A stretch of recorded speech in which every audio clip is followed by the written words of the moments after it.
Thank you so much for joining me on the last video blog for April 2012.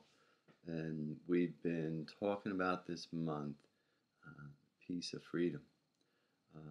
And last week we talked about unconditional love, and I'd like to continue on that topic of love and how that brings us peace. A saint once told me that love is the force that brings the many back to the one. And of course, that one is Source, God. So imagine the peace when we're resting in the Divine Mother's arms. It's a wonderful meditation that I do at my retreats, and I'm planning on making a audio of it. But to have that love, to experience that love, is a wonderful experience.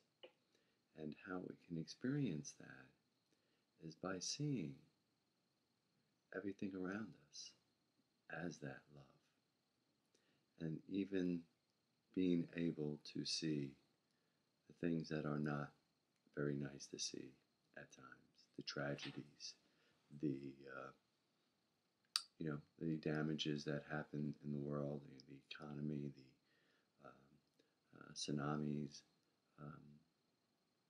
In the scriptures of the Bhagavad Gita, Krishna tells Arjuna, not even a blade of grass moves without the sanction of the Lord. And Jesus of Nazareth, as he was walking down the road with his disciples, they come upon a man who was blind, and his disciples turn to Jesus and say, "Who has sinned here?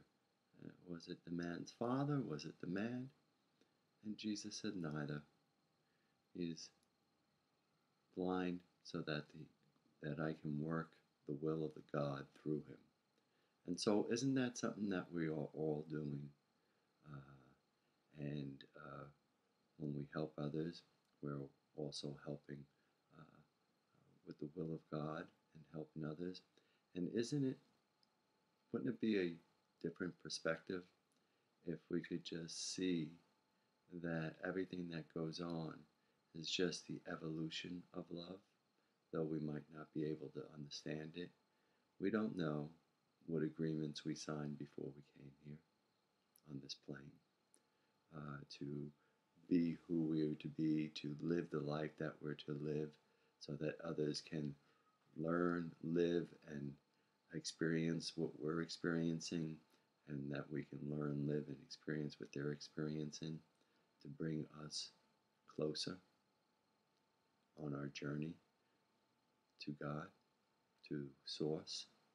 And if we are able to see all those things from a different perspective, how much peace would that bring about in your life?